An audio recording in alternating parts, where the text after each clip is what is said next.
जय हिंद दोस्तों। स्वागत है आपका हमारे YouTube चैनल ज्ञान आरबीएल में। दोस्तों आपको बता दें कि हम ये ट्रिकी क्लास लेकर के आ चुके हैं समास का।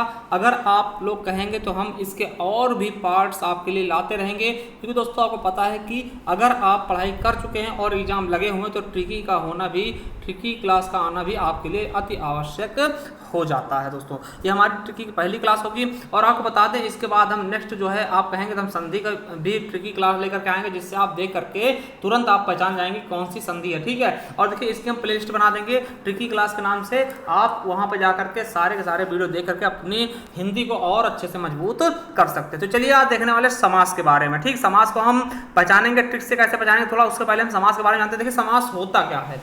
ठीक है, समास क्या होता है दोस्तों, तो आपको बता दें समास का अगर पूछे विलोम शब्द का तो समास का विलोम क्या होता है, व्यास होता है। ठीक है, समास का मतलब है संक्षिप्त, किसी चीज को छोटा कर देना, वही क्या कहलाता है, समास। अब देखिए समास को अगर हम तोड़े तो सम प्लस आस, सम मतलब क्या होता है पास और आस मतलब बैठना, तो यानी किसी चीज के पास बैठना वही क्या होता है, समास होता है। अगर हम इसकी परिभाषा देखें तो दो अथवा दो से अधिक शब्दों से मिलकर बने हुए सार्थक शब्द को क्या बोलते हैं, हम समास बोलते हैं दोस्तों। ठीक है, ये चीज समझ लीजिएगा। अब देखिए समास क्या होता है, किसी चीज छोटा कर देना वही समास कहलाता है। जैसे हमने कहा कि हवन के लिए सामग्री, ठीक है, कहते हैं हवन के लिए सामग्री लगाओ, हम उसी चीज को छोटा कर दें। देखिए इसमें कितने वर्ड शब्द हैं, तो 1 2 3 4। अब इसी को हमने दो शब्द में केवल और केवल गढ़ दिया, क्या कहते हैं, हवन सामग्री। तो हवन सामग्री का अगर हम तोड़ेंगे तो हवन के लिए सामग्री, यानी कि हमने 4 शब्दों को केवल 2 शब्दों में फिरो दिया, यही क्या है, समास है। ठीक है, आपको पता है। तो चलिए आज हम समास के बारे में पहचानने वाले हैं दोस्तों बिल्कुल अच्छे से। ठीक है, देखिए पहला है अव्ययभाव समास।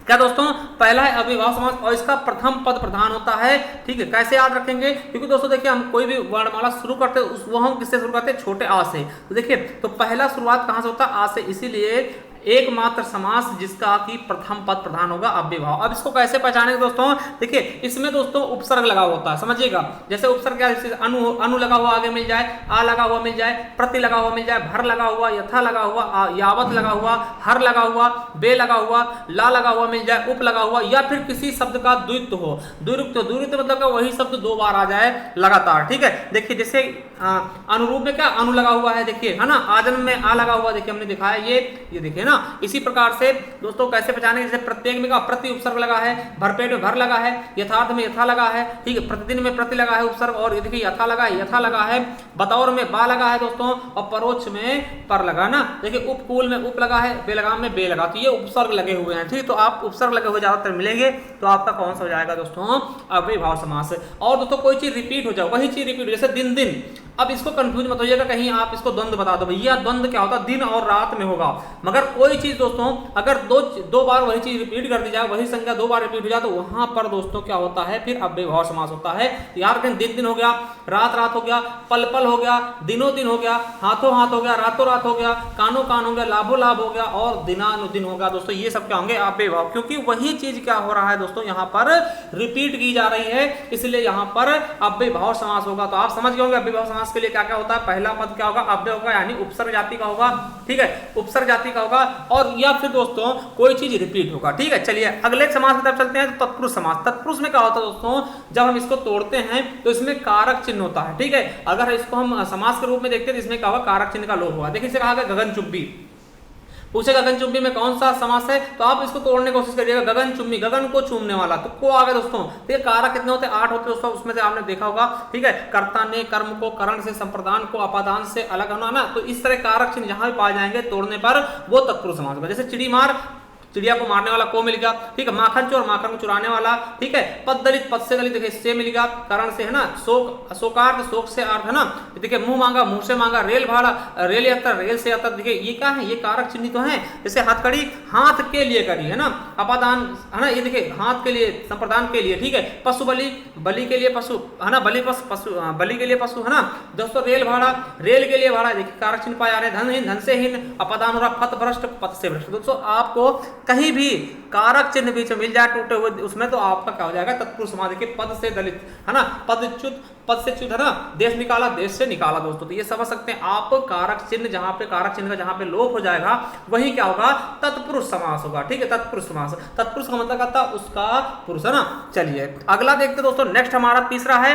और दोस्तों तत्पुरुष समास कौन सा पद प्रधान होगा, तो अंतिम पद प्रधान होगा। द्विगु समास, देखिए द्विगु, समझिएगा। अगर इसको हम एक मिनट के लिए इस तरह लिख दें द्विगु, है ना, तो इस तरह भी लिख सकते हैं। देखिए इसमें खुद ही संख्या शब्द लग रहा है द्वि, है ना, द्वि, तो द्विगु मतलब क्या कि अगर पहला शब्द संख्या आ जाए, देखिए द्वि लिखा तो ये संख्या ही तो है, अगर पहला पद शब्द किसी का संख्या आ जाए दोस्तों और अंतिम पद संज्ञा हो तो वो दोस्तों द्विगु समास हो जाएगा। ठीक है, जैसे दोस्तों देखिए यहाँ पे त्रिफला तो त्रि आ गया, तीस, है ना, त्रिफला तीन फलों का समाहार, चौराहा चार आ गया दोस्तों, अठन्नी आठ आ गया। ठीक है, तो देखिए जहाँ पे नवग्रह दोस्तों नौ आ गया, पंचवटी पांच आ गया, ना पंच आ गया, यानी कि जहां कहीं पे संख्यावाचक चीजें मिलेंगी, संख्या लिखा हुआ मिलेगा दोस्तों, वहां पे क्या होगा आपका द्विगु समास। क्योंकि द्विगु कैसे पहचानेंगे दोस्तों, जब हम द्वि बोलते हैं द्विगु, है ना, द्विगु यानी द्विगु का मतलब होता है दो गायों का समूह, तो समझ जाना जहां पे संख्यावाची आए वहां पे संख्या वाला ही हो जाएगा दोस्तों। देखिए और कुछ चीजें अपवाद होती है, त्रिनेत्र में आप द्विगु मत बताइएगा, यहाँ पे त्रिनेत्र त्रिलोचन नवयुवक नवयुग, है ना, तो देखिए यहाँ पर कौन समास होगा, इनमें भी देखिए संख्या लगे मगर ये कंफ्यूज करेंगे आपको। तो दोस्तों त्रिनेत्र में क्या शिव जी को बोलते, त्रिलोचन शिव जी को बोलते, ये कहा जाएगा बहुब्री हो जाएगा। नवयुवक नया है जो युवक ना, नवयुवक होगा, नवयुग होगा दोस्तों, ये कहा जाएगा यहाँ पे कर्मधारय हो जाएंगे। तो ये चीज थोड़ा समझ लेना, ठीक है, कि जहां पर दोस्तों संख्यावाचक हो मगर उसका कोई अगला अर्थ ना निकले, ठीक है, तो वो चीजें आपके इसी में हो जाएंगे। ठीक है, चलिए अगला है द्वंद्व समास, समझिएगा। द्वंद्व समास में क्या होता है, देखिए द्वंद्व कैसे लिखते, द्वंद्व ऐसे लिखते दोस्तों, ये थोड़ा सा ऐसे लिखते ना, तो हमें लग रहा क्या, देखिए ये दा है और एक ये दा है, इनको क्या दोनों बीच में बराबर सा लग रहा है, आधा ना बराबर जैसा लग रहा है, इसका मतलब दोनों दा क्या है बराबर दोस्तों, इनके बीच में बराबर बताया जा रहा, तो ये क्या इसके दोनों पद प्रधान हो जाएंगे, इस तरह से याद कर लेंगे, दोनों पद प्रधान हो जाएंगे। और दोस्तों कैसे पहचानेंगे दोस्तों, इनके बीच में जब इनको तोड़ते हैं तो क्या मिलेगा दोस्तों, बीच में और या अथवा एवं लगा हुआ मिलेगा, या फिर दोस्तों इनके बीचों बीच में डैश का निशान होता है, यानी योजक चिन्ह होता है। तो याद रखेंगे योजक चिन्ह किसमें लगा होता है, द्वंद्व समास में। जैसे भाई बहन, देखिए अगर इसे देखते तो योजक चिन्ह मिल गया, अगर इधर देखते तो और मिल गया भाई और बहन। ठीक है, देखिए माता पिता, माता और पिता, दिन और रात, लव कुश दोस्तों, लव कुश देखिए नहीं लगा मगर इसको हम तोड़ेंगे तो लव और कुश आएगा, सीता राम में भी नहीं लगा, तो ऐसी चीजें आप पहचानिएगा, क्योंकि इनको आप पहचान लीजिएगा, क्योंकि इसमें गलत कर जाएंगे, कहेंगे भैया इसमें द्वंद्व होगा नहीं, इसमें डैश नहीं लगा, योजक चिन्ह लगा, जरूरी नहीं योजक चिन्ह लगा मिला। ठीक है, जैसे हमने बहुत सारे उदाहरण रखे, जैसे धर्म, देखिए धर्म को हम तोड़ेंगे तो धर्म और अधर्म आ जाएगा, तो और तो लगा मिल रहा है ना, इधर तोड़ के देखिए,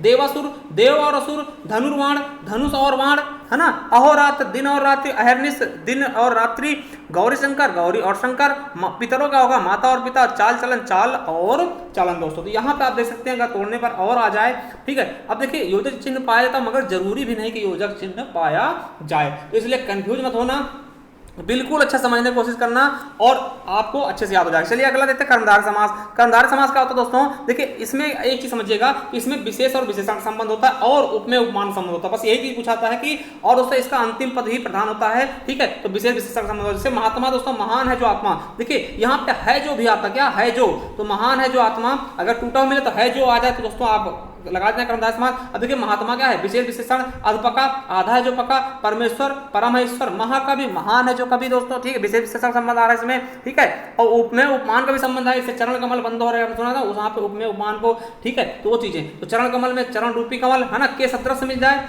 या फिर है जो मिल जाए, तो ये दोस्तों क्या हो जाएंगे आपके बिल्कुल और बिल्कुल कर्मधारय समास होंगे। जैसे मृगलोचन, मृग के सदस्य लोचन, वायु वेग, वायु के सदस्य तो के सदस्य मिल जाए दोस्तों, तो ये आपके उपमेय उपमान वाले होते हैं। अब देखिए कुछ अपवाद है दोस्तों, देखिए का पुरुष, समझिएगा, अब का पुरुष यहाँ पे हमने बताया था कि उपसर्ग लगा होगा तब भी होगा, मगर दोस्तों यहाँ पे ये उपसर्ग दोस्तों किसकी तरह काम कर रहा है, विशेषण की तरह, कायर पुरुष, तो कपूत, ये सब क्या हो जाएंगे दोस्तों, इसमें उपसर्ग लगाए फिर भी ये क्या होंगे दोस्तों आपका कर्मधारय समास। याद रखेंगे, कपूत, सुपुत्र, कुपुत्र, सज्जन, सद्भावना बहुत बार पूछा गया, नवयुवा भी पूछा गया, नवजात, है ना, तो ये सब क्या हो जाएंगे आपके कर्मधारय समास। बहुब्री क्या होता है दोस्तों, बहुब्री का कोई भी पद प्रधान नहीं होता, समझिएगा, कोई भी पद प्रधान नहीं होगा, और दोस्तों अगर इसका कोई तीसरा अर्थ निकल जाए या फिर कोई शब्द पर्यायवाची हो किसी का, वो बहुब्री में आ जाएगा। ठीक, इसके दोनों पद क्या होंगे अप्रधान। देखिए जैसे दसमुख, दस है मुख जिसके अर्थात रावण, दसमुख का नाम लेते हैं रावण की याद आती है, सहस्त्रार का नाम लेते हैं इंद्र की याद आती है, इससे सहस्र है जिसकी आंखें, है ना, एक दंत का नाम लेते हैं तुरंत गणेश जी आते हैं याद, तो वो चीजें क्या हो जाएंगे दोस्तों आपके बहुब्री में जाएंगे। त्रिनेत्र, गजानन, लंबोदर, इस तरह की चीजें जिनको देख के हमें सुन के दोस्तों दूसरे का कोई माना जाए, कोई हमारे विचार में दूसरा आ जाए दोस्तों, वही क्या होते हैं बहुब्री समास। चलिए एक बार इनको फास्ट रिवीजन करते हैं। देखिए अव्यय भाव में क्या होता है दोस्तों, उपसर्ग होता है, उपसर्ग लगा हुआ होता है, और इसका क्या होगा, पहला समास है दोस्तों आ से स्टार्ट होता है, इसलिए इसका पहला पद प्रधान होगा। देखिए हम यहाँ लिख देंगे पहला पद या फिर अंतिम पद, है ना, अंतिम को दूसरा लिख देंगे। ठीक है, तत्पुरुष में कारक चिन्ह होगा, बिल्कुल सही, और इसका दूसरा पद प्रधान होगा। ठीक है, द्वंद्व के दोनों पद प्रधान हो जाएंगे। देखिए द्वंद्व में कैसे लिखते हैं, तो हमने बताया था इस तरह से द्वंद्व लिखते हैं, तो इसका मतलब दोनों पद प्रधान है, तो पहला एंड दूसरा दोनों पद प्रधान होंगे। प्रधान से भी क्वेश्चन पूछा था। द्विगु में क्या होता है दोस्तों, पहला पद क्या होगा संख्यावाची, ठीक है, द्विगु में संख्यावाची होगा और दूसरा पद क्या होगा, इसका दूसरा पद प्रधान होगा।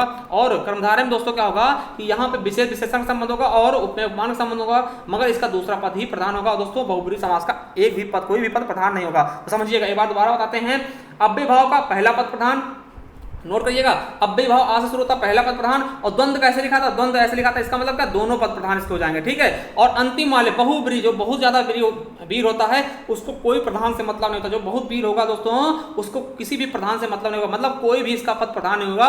और देखिए पहले का अव्यय भाव का प्रथम पद प्रधान होगा और द्वंद्व के दोनों हमने बता दिया किस तरह याद करना। और बहुब्रीहि जो बहुत वीर होता है दोस्तों उसका कोई भी पद प्रधान नहीं होगा और बाकी जो बचेंगे उनके दोनों पद प्रधान हो जाएंगे, ये चीज समझ के चलिएगा। तो दोस्तों आपको ये वीडियो कैसी लगी, समझ में आया नहीं आया, कमेंट बॉक्स में कमेंट करना। और दोस्तों चैनल सब्सक्राइब कर लेना, क्योंकि हम इसके और भी पार्ट लेकर आएंगे जिसमें हम और भी चीजें देखने वाले की शॉर्ट ट्रिक के माध्यम से कैसे इनको हम पहचानते हैं। और दोस्तों इसकी पीडीएफ आप हमारे टेलीग्राम चैनल से जुड़ सकते हैं जिसका नाम है ज्ञान आरबीएल ऑफिशियल, ठीक है, ज्ञान आरबीएल ऑफिशियल। दोस्तों जुड़िएगा उससे आपके लिए। और दोस्तों हमने एक मौलिक अधिकार की वीडियो बनाई है संविधान की, उसे देख लीजिएगा, बहुत अच्छे हमने समझा। चलिए थैंक यू, मिलते हैं नेक्स्ट वीडियो में, थैंक यू, धन्यवाद।